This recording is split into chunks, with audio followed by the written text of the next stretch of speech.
What's up, guys? It's Gaz. Welcome to the Warframe video. So I got another Riven'd up recent weapon for you today, and we've got the Pennant, which is pretty much my new favorite sword in the entire game.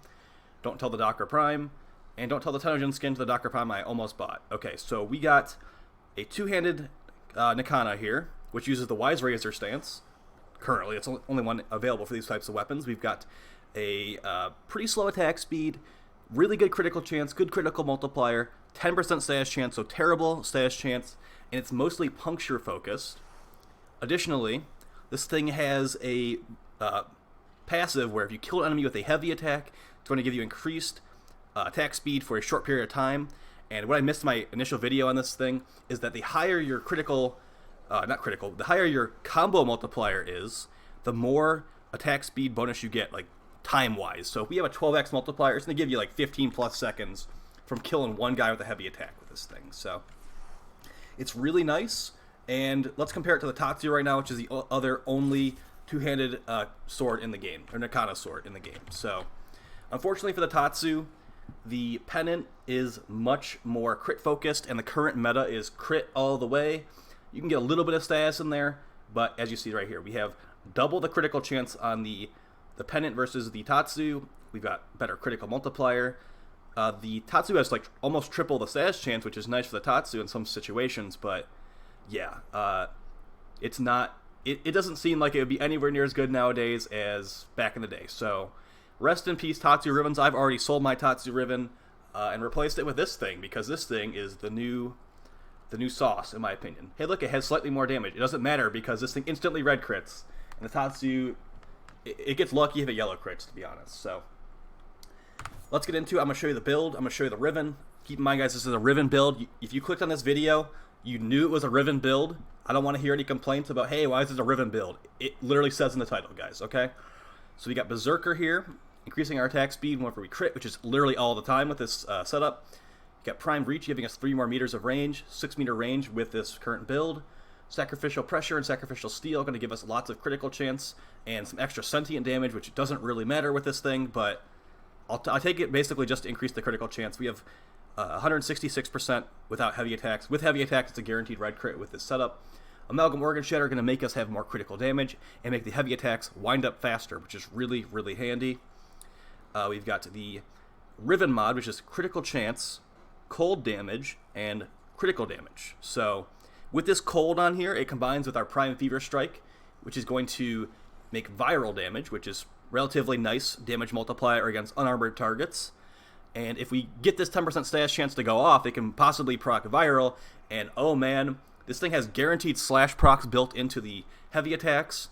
So if we somehow proc viral with this, that enemy is beyond dead. Like, they're going to, up to a very high level, they're going to be instantly dead from that. So really nice. Like I said, since we have cold on our Riven'd, we can actually get viral here. And then our last mod is Corrupt Heavy Charge. We're basically going full in on the heavy attack build.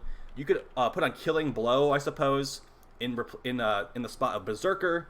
If you could even fit that build on. You might not even be able to fit that build on, actually. But yeah, maybe put normal Fever Strike there. But I don't think that's really necessary.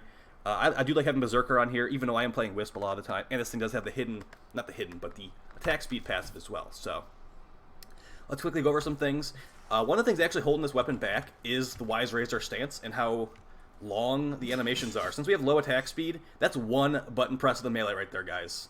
Look at how long you get stuck in there. You're going to die in the amount of time that takes to do that one animation if you don't have stacked up attack speed. So yeah, that's one of the big problems with this thing. You could do a heavy attack, no problem, and the heavy attacks are extremely deadly. But if you're not using a heavy attack, yeah, it's pretty useless. And then in that place, the Tatsu might be more useful to you. So we're going to start these chumps off at level 120 just because I've gotten some requests for our lower level display, and then we're going to bump up back to level 170. So yeah, as you see right here, that's one swing without the heavy attack. Now with the heavy attack, they should all be dead. And they're all dead. So yeah, that's level 120. We'll see if we one-shot them at level 170. It probably will. It takes the slash proc into account as well. And the reason we have guaranteed slash procs here, guys, is because of the Wise Razor stance. Okay, so there we go. And those guys look like they might be dead. Okay, they all died. So yeah, level 170, not bad. Since I play so many Veil proxy missions nowadays, normal enemies feel completely worthless. I'm gonna be honest. Like, with the way that the Veil Proxima is scaled, enemies in normal missions, like, it just doesn't even feel like they exist. Like, I've been doing Kuva Lich missions the last couple days just to see how that's going, and yeah, those enemies are jokes compared to the Veil Proxima missions. So, also I want to remind you guys that when the enemies are paused in the simulacrum, they take additional damage from melee, but they are not currently paused, and they also don't take additional damage from guns. So, people are saying, this is a fake test, they take more damage when they're paused from guns. You are incorrect. That is not the case. So yeah, it took like 2 shots to kill all those heavy gunners, level 170. Keeping in mind, we do have a pretty decent Riven here. Speaking of the Veil Proxima, let's jump into there, and I'll show you guys how some of that stuff goes. We'll first show a high-level cruise ship infiltration. So this is what I'm talking about. These guys are like level 80 or something, but they feel like they're like level 300 pretty much. So it's going to take like 3 heavy attacks to kill these high-level enemies with a crit chance and crit damage Riven. That's getting instant red crits with slash procs. Especially this heavy gunner officer. She takes a lot of damage, honestly. So you can still kill them eventually, but it's not as easy as you would think. So that cruise ship is done. And yeah, it's really, really good for this kind of stuff, because these enemies are extremely overtuned. You do want to have some of the most powerful weapons in the game to take those guys out. Let's show a boarding party in the Veil Proxima as well. Similar situation. If we hit them with the charge attack, they should be dead from the slash damage afterwards. So, yeah. I definitely highly recommend getting a Riven for this if you can afford it. They're roughly going for like 1,000-ish plat for a garbage one nowadays, from what I've been seeing. I got really lucky and I got mine for 35, but I don't actually think that guy knew what weapon this was for, to be honest. So, yeah, I don't normally do that, but I saw 35 plat and I jumped on it, and the rest is history. So, yeah, I definitely think this is one of the best melee weapons in the game, especially for charge attacks. For just swinging it around normally, it's awful. Like, look at that. This is me pressing it twice. That takes so long. If you put some attack speed buffs down with Wisp, it's a little bit better. But I still feel like I'm locking these animations for extremely long. And yeah, I could not recommend that part to you. But just for spamming heavy attacks, it's really, really good. This is going to kill pretty much everything. And for stats on a Riven, guys, I do think you want to get critical chance pretty highly on here, just to make sure you get the guaranteed red crits like we're getting right now. Some critical damage, really good. Basically, I love the Riven I have, but I wish I had a minus slide crit negative. Minus slide crit's the best negative in the game now after DE nerfed the ever-living crap out of it. And I pretty much guarantee you slide crit's never going to get buffed back to anywhere near what it was before. So slide crit's the best melee negative in my opinion. Especially for this thing. If you get minus attack speed on this, it's even worse.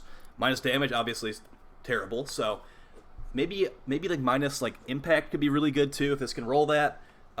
Yeah, but keep that in mind. That minus slide crit is probably the best negative period nowadays for melees. This will be a shorter one for you guys today. We're not gonna have like a long like survival gameplay or anything like that. But yeah, make sure you go out and get a Riven for this if you can, because man, oh man, this is definitely my new favorite, and it shreds. Like in non-Veil Proxima missions, you're gonna one-shot everything you see. So make sure you go get out and get that, and you guys have a nice night. Thanks for everyone that's been checking out the channel lately. It's been really awesome to see people checking out the videos and hopefully getting some helpful info out of here. So yeah, I'll talk to you guys next time. Peace.